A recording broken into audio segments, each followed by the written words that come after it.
పహల్గామ్లో జరిగినటువంటి ఉగ్ర దాడిని ఖండిస్తూ చాలామంది రోడ్డెక్కిన పరిస్థితి ఉంది. సో కొంతమంది ఉన్నారు. అన్న మీరు చెప్పండి, ఈ ఉగ్ర దాడి గురించి మీరు ఏం మాట్లాడాలనుకుంటున్నారు? దాదాపుగా సోషల్ మీడియా వేదికగా చాలా పోస్టులు కూడా వైరల్ అవుతున్న పరిస్థితి ఉంది. సో ఇప్పటికైనా హిందువులారా మేల్కోండి అని చెప్పేసి కొన్ని నినాదాలు కూడా బయటకెళ్తున్న పరిస్థితి ఉంది. సో ఏం చెప్పాలనుకున్నారు యావత్ హిందూ ప్రజలందరికీ కూడా? నిన్న జరిగినటువంటి దాడి ఏదైతే ఉందో అది ఒక పిరికిపంద చర్య. ముఖ్యంగా ఈ దేశంలో ఉన్నటువంటి మెజారిటీ సంఖ్యాబలం ఉన్నటువంటి ప్రజలకు ఒక మెసేజ్ ఇచ్చారు.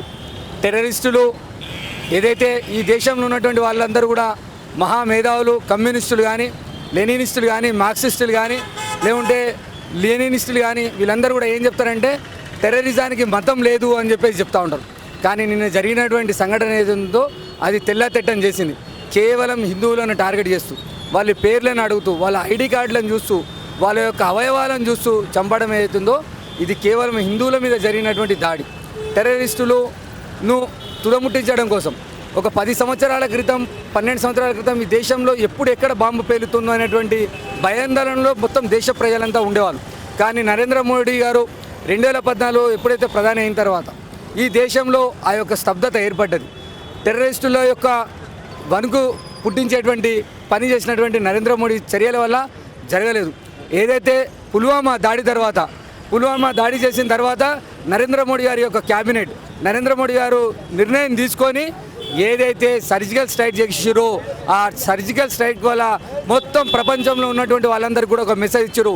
ఈ దేశం మీద ఎవరైనా కన్నెత్తి చూస్తే, ఈ దేశం మీద ఎవరైనా అశాంతి కలిగించాలని చూస్తే, ఈ దేశాన్ని ఎవరైనా విచ్ఛిన్నం చేయాలని చూస్తే వారికి పుట్టగదులు ఉండవు, వారి యొక్క దేశం ఉండదు, వారు ఉండదని చెప్పేసి సర్జికల్ స్ట్రైక్ ద్వారా ఆ యొక్క మెసేజ్ని పాస్ చేశారు. నిన్నటి రోజు చాలా 370 ఆర్టికల్ రద్దయిన తర్వాత కాశ్మీర్ని భారతదేశంలో ఒక భూభాగంలో చూసుకుంటున్నటువంటి ప్రజలు, అక్కడ ఉన్నటువంటి ప్రజల యొక్క ఆహార పదార్థాలకు వారి యొక్క జీవన వ్యవస్థను పెంచడం కోసం అందరూ కూడా పర్యాటకులు కాశ్మీర్కి పోయి అక్కడ వాతావరణంలో గడుపుతూ ఉన్నారు. ఇక్కడ డబ్బులను తీసుకుపోయి అక్కడ ఖర్చు చేసి వారికి ఏదో ఉపాధి కల్పిస్తూ ఉన్నారు. ఈరోజు ఏదైతే టెర్రరిస్టులు లక్ష్యంగా చేసుకొని హిందూ యొక్క భక్తులను, హిందూ యొక్క పర్యాటకులను టార్గెట్ చేసుకొని చంపడం అవుతుందో ఇది ఈరోజు తెల్లతెట్టమైంది. కాబట్టి మేధావులకు, ఈరోజు దేశంలో ఉన్నటువంటి మేధావులుగా బ్యాడ్జీలు వేసుకుంటున్నటువంటి కమ్యూనిస్టులు, లెనినిస్టులు, కాంగ్రెసిస్టులు అందరికి కూడా ఈరోజు చెప్తా ఉన్నాము, ఖచ్చితంగా టెర్రరిజానికి మతం ఉంది. ఈరోజు మీరు కూడా కేవలం ఒక వర్గానికి కొమ్ము కాస్తూ, ఒక వర్గం యొక్క ఓట్ల కోసం ఈరోజు మీరు ఏదైతే పాకులాడుతూ ఉన్నారో, ఏదైతే ఈ దేశంలో ఉన్నటువంటి మెజారిటీ వర్గం కూడా చూస్తూ ఉంది. ఈరోజు నిన్న జరిగినటువంటి దాడి గురించి ఏ ఒక్క పార్టీ కూడా మాట్లాడేటువంటి పరిస్థితి లేదు. ఏ ఒక్క పార్టీ కూడా రోడ్డు మీద వచ్చి ఖండించినటువంటి పరిస్థితి లేదు.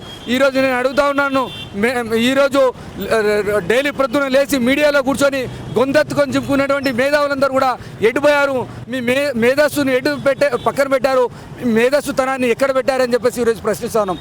మీరు కేవలం ఒక వర్గం మీద దాడి జరిగితే, లేకుంటే ఒక వర్గానికి ఏదైనా జరిగితే రోడ్ల మీద వచ్చేసి గగ్గోలు పెట్టేటువంటి మీరు ఈరోజు హిందువులకు ఈ రకంగా జరిగితే, ఈరోజు వాళ్ళు ఏ ప్రాంతం వాళ్ళు కాదు, అనేకమైనటువంటి ప్రాంతాలకు సంబంధించినటువంటి వాళ్ళ విషయంలో మీరు ఎందుకు మాట్లాడతలేదని చెప్పేసి అడుగుతాను.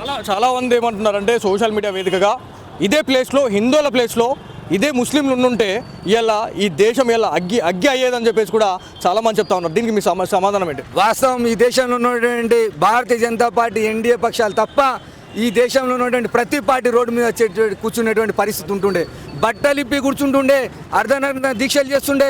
ఈరోజు మోడీ దిష్టి మొదలు పెడుతుండే, లేకుంటే ఈ దేశానికి మాకు సంబంధం లేదని చెప్పేసి ఈరోజు పార్టీలు ప్రచారం చేసేటువంటి పరిస్థితి ఉంటుండే. ఈరోజు నేను కాంగ్రెస్ని సూటిగా ప్రశ్నిస్తా ఉన్నాను. ఈరోజు కాంగ్రెస్లో ఉన్నటువంటి మేధావులు మీరందరూ కూడా నోర్లు ఏమైపోయాయని చెప్పేసి అడుగుతున్నాను. ఈరోజు వక్ఫ్ విషయంలో మీరంతా కూడా రోడ్ల మీద వచ్చేసి కేవలం పాపం అమాయకులైనటువంటి పేద ముస్లింలను రెచ్చగొట్టి, పేద ముస్లింల యొక్క భూములను కాపాడకుండా, పేద ముస్లింల యొక్క ఓట్లను కొల్లగొట్టడం కోసం మీరు ఏదైతే రోడ్ల మీద వస్తా ఉన్నారో, మరి ఈరోజు నిన్న జరిగినటువంటి సంఘటన మీద మీరు ఎందుకు మౌనంగా ఉన్నారు? ఈరోజు హిందూ సమాజం ప్రశ్నిస్తూ ఉంది. హిందూ సమాజం మీ యొక్క నడవడికను చూస్తూ ఉంది, మీ యొక్క కార్యకలాపాలను చూస్తూ ఉంది. మీకు భవిష్యత్తులో హిందూ సమాజం అండగా ఉండదని చెప్పేసి కూడా తెలియజేస్తా ఉంది.